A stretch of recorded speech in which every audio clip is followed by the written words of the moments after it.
नमस्कार, मैं प्रवीण कुमार आपका एपीएस ट्यूटोरियल में हार्दिक अभिनंदन करता हूं और मैं आशा करता हूं कि आप सब ठीक होंगे। कल पिछले वीडियो में हम लोगों ने कांग्रेस के अधिवेशन के बारे में जानकारी प्राप्त की, आगे जानकारी प्राप्त की और 1901 तक कांग्रेस के अधिवेशन में कौन कौन सी बातें हुई इसके बारे में भी जानकारी प्राप्त की है। आज हम लोग 1904 नहीं 1905 के बारे में जानकारी प्राप्त करेंगे कि 1905 का कांग्रेस अधिवेशन में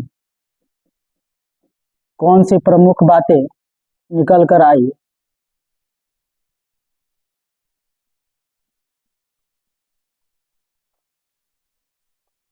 तो सबसे पहले हम लोग देखेंगे कि स्थान कहाँ था।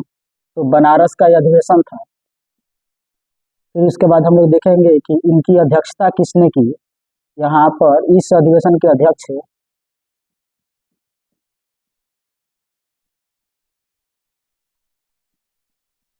गोखले, गोपाल कृष्ण गोखले थे।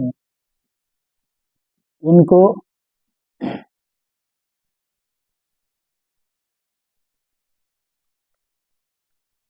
गांधी का राजनीतिक गुरु माना जाता है।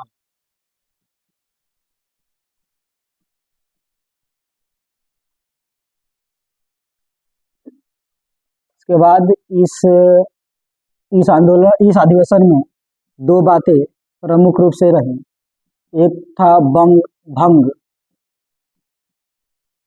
आंदोलन का समर्थन।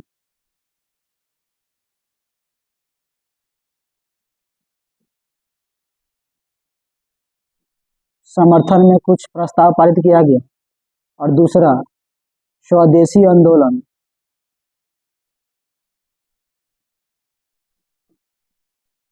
आंदोलन के समर्थन में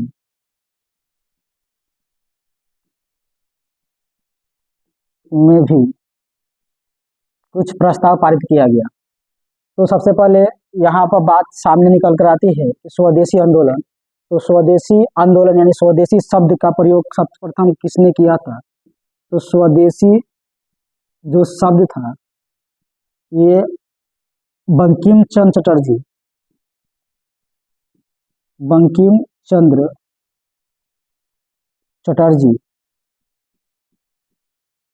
के बंग दर्शन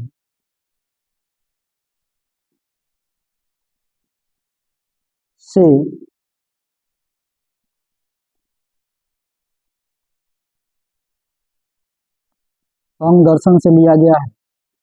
यानी पूछा जाता है कि स्वदेशी शब्द का प्रयोग सर्वप्रथम कहाँ किया गया था। तो स्वदेशी शब्द का प्रयोग सर्वप्रथम बंकिम चंद्र चटर्जी के बंग दर्शन नामक एक पुस्तक लिखे हुए थे, उसमें इसका जिक्र किया गया था। तो अब इसके बाद से हम लोग क्या करेंगे कि बंगाल विभाजन के बारे में थोड़ा जानकारी प्राप्त कर लेते हैं कि इस समय 1905 में बंगाल विभाजन हो रहा है। तो बंगाल विभाजन का क्या ऐसी परिस्थितियां बनी कि बंगाल विभाजन होगा, इसके बारे में थोड़ा हम लोग जानकारी प्राप्त करने की कोशिश करते हैं।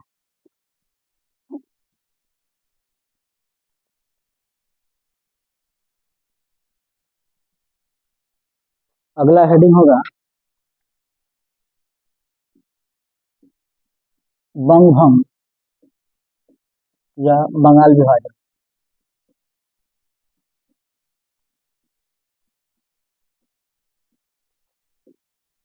1905 सबसे पहले पूछा जाता है कि कौन सी ऐसी परिस्थितियां बनी कि बंगाल का विभाजन हुआ। तो सबसे पहले कारण क्या होगा, हम लोग कारण पढ़ेंगे कि कौन से ऐसी कारण था। तो कारण में हम लोग दो कारण पढ़ सकते हैं।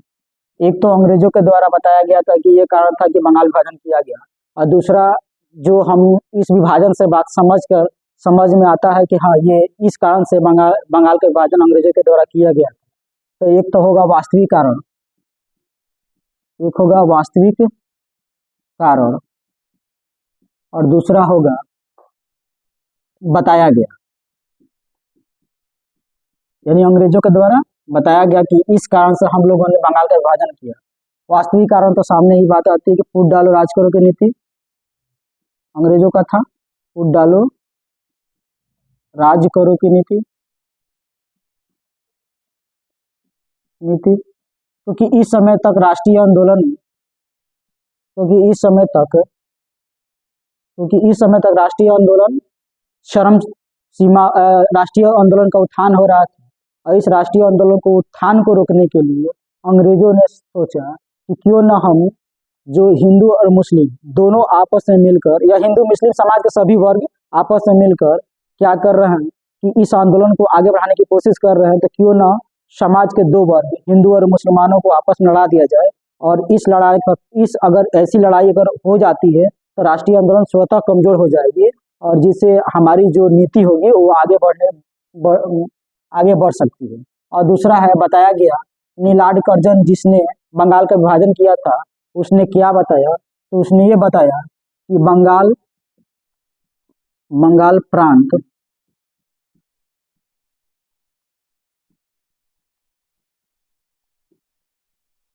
अत्यधिक बड़ा है, इस कारण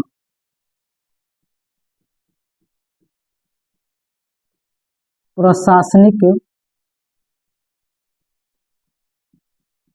गतिविधियां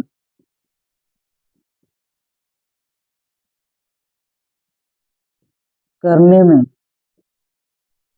दिक्कत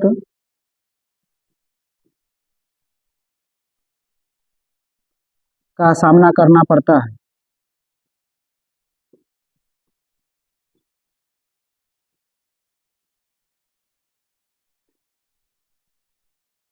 दिक्कत का सामना करना पड़ता है, अतः बंगाल का विभाजन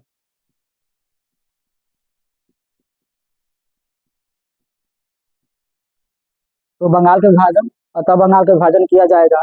तो बंगाल का विभाजन इसने क्या किया, इसने बंगाल का विभाजन इस तरह किया, जैसे मान लीजिए कि पूरा बंगाल है, तो बंगाल को दो भागों में इसने बांटा। एक को पूर्वी बंगाल नाम दिया, पूर्वी बंगाल एक पूर्वी बंगाल के रूप में सामने आया, और दूसरा पश्चिमी बंगाल के रूप में सामने आया। पश्चिमी बंगाल, दूसरा पश्चिमी बंगाल। इधर पूछा जाता है कि पूर्वी बंगालों में बहुसंख्यक रूप से कौन थे, तो मुस्लिम थे, और जो पश्चिमी बंगाल थे इसमें बहुसंख्यक के रूप में कौन थे, तो यहाँ यहाँ पर क्या था, हिंदू था। अतः दोनों को क्या किया जाएगा, लड़ाई लड़वा दिया जाएगा, दोनों को ऐसे कुछ कर दिया जाए ताकि दोनों एक दूसरे के दुश्मन हो जाए, और जो राष्ट्रीय आंदोलन में दोनों साथ मिलकर आगे बढ़ रहे थे, इनकी ये साथ क्या हो जाए, छूट जाए। नतीजन ये होगा कि राष्ट्रीय आंदोलन यहाँ पर कमजोर पड़ जाएगा, जिसके कारण से वो अपनी नीति लागू करने में सफल साबित हो सके सफल साबित हो सके।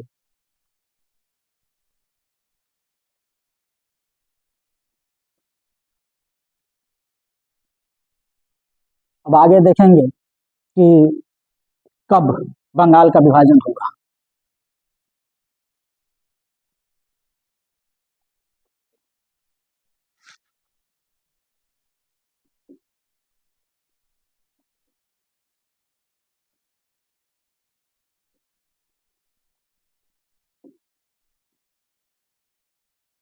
वायसराय पूछता है तो वायसराय लिख लीजिएगा।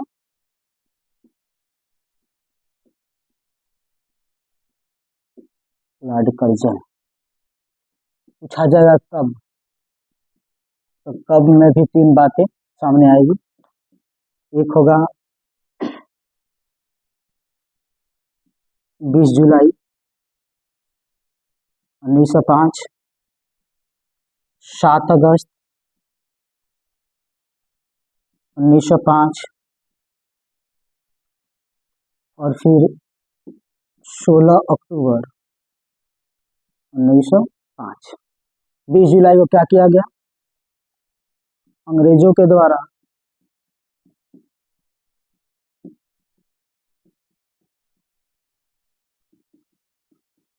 बंगाल विभाजन की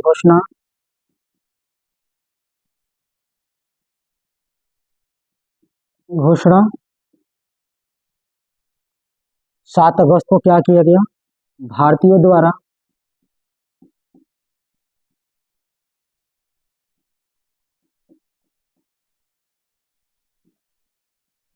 बंगाल विभाजन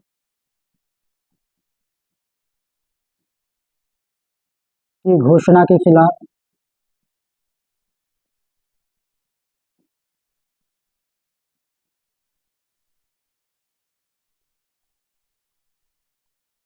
कोलकाता के टाउन हॉल में कोलकाता के टाउन हॉल में एकजुटता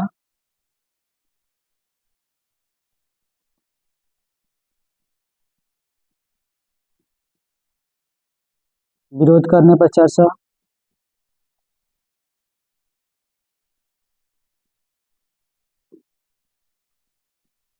चर्चा और 16 अक्टूबर को क्या हुआ? बंगाल विभाजन प्रारंभ, बदले में भारतीयों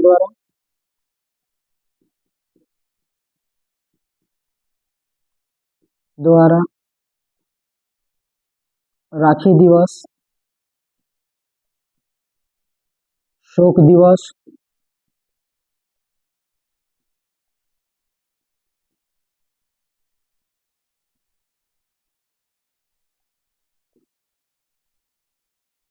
शोक दिवस मनाया गया।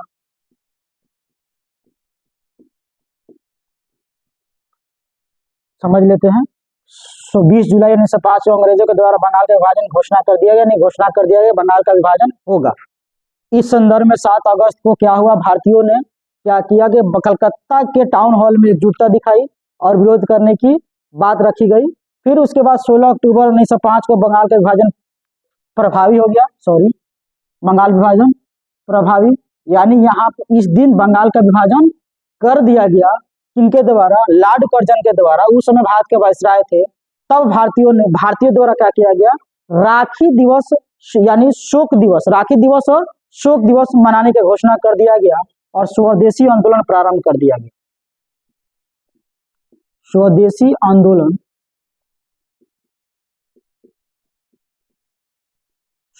आंदोलन प्रारंभ कर दिया।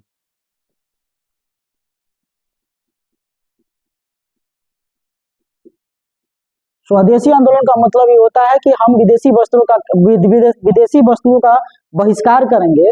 विदेशी वस्तुओं का बहिष्कार करके हम खुद से चीजों को बनाएंगे, यानी वैसे वस्तुओं को बनाएंगे जिसका उपयोग हम कर रहे हैं, ताकि उनके आयात और निर्यात पर प्रभाव पड़े। जब आयात और निर्यात पर प्रभाव पड़ेगा, आर्थिक दृष्टि से क्षति होगी, तो आने वाले वक्त में जो अंग्रेज जिसने बंगाल का विभाजन किया था और हमारे राष्ट्रीय आंदोलन को तोड़ने का प्रयास किया था, वो क्या करे? अपने इस निर्णय से पीछे हटे और बंगाल विभाजन को रद्द करके पुनः क्या किया जाए कि पुनः बंगाल को एकजुटता कर दिया जाए। इसीलिए हम लोगों ने स्वदेशी आंदोलन प्रारंभ किया था, क्योंकि कोई भी देश, कोई भी साम्राज्यवादी देश हो या कोई भी देश हो, अगर उनके आर्थिक दृष्टि पर अगर क्षति पहुंचता है तो वो बैकवर्ड होते हैं, वो वापस जो निर्णय लिया है उस निर्णय को वापस लेने में वो ये होते हैं। तो ये ठीक है, आगे देखते हैं।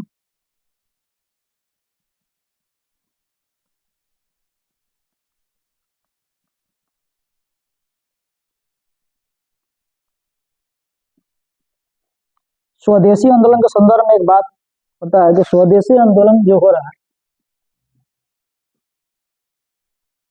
यहाँ स्वदेशी आंदोलन सीधा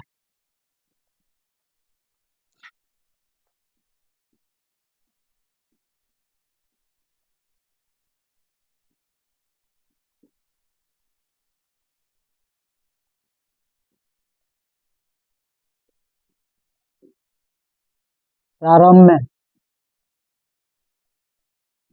उदारवादी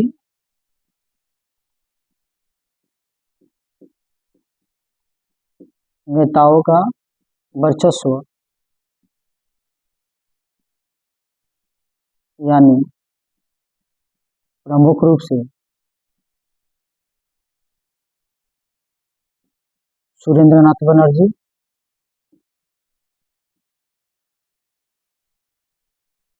बनर्जी कृष्ण कुमार मित्र,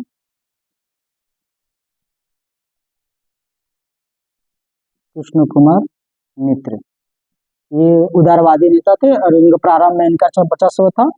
बाद में क्या होता है, बाद में उग्रवादी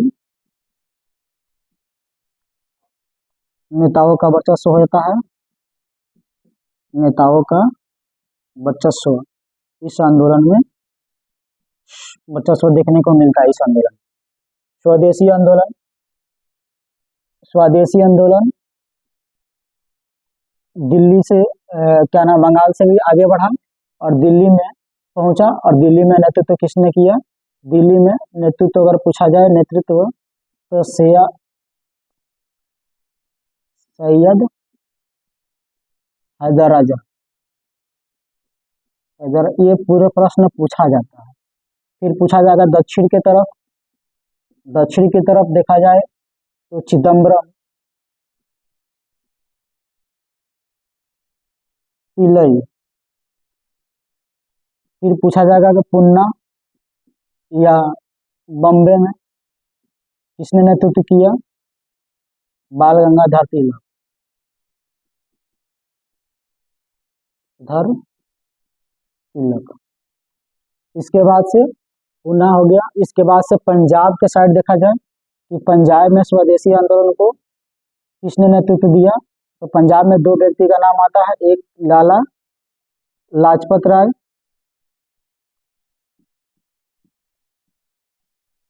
और दूसरा व्यक्ति होंगे, वो होंगे अजीत सिंह। अजीत सिंह कौन थे, भगत सिंह के चाचा थे। कौन थे, भगत सिंह के चाचा थे, भगत सिंह के चाचा।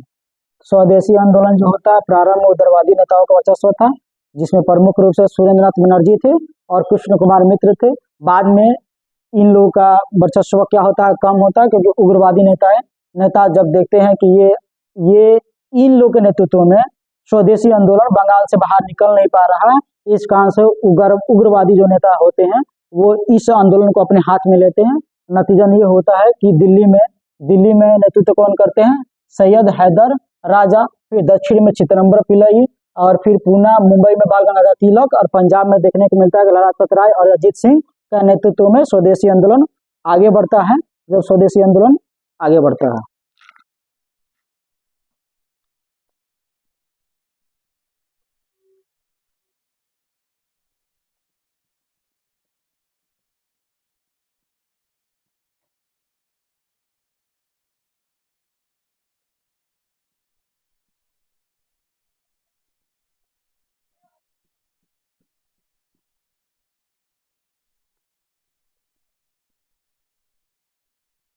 इस स्वदेशी आंदोलन के समय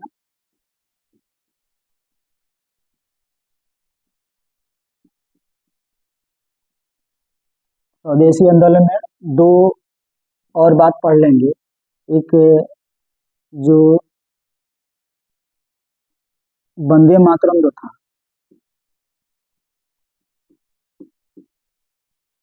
गीत आंदोलनकारियों के लिए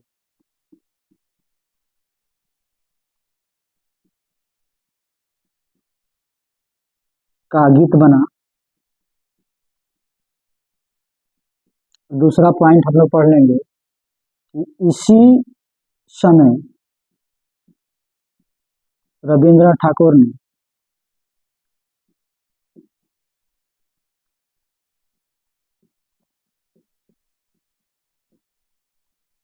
अमार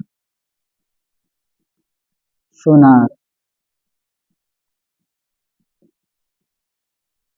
बंगला नामक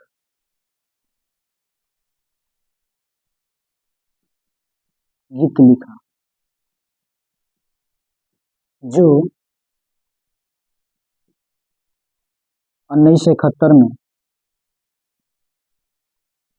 के बाद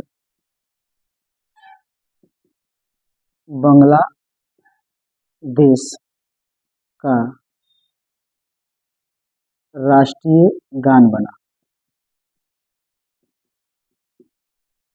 राष्ट्रीय गान बना। स्वदेशी आंदोलन, वंदे मातरम गीत आंदोलनकारियों का गीत बना।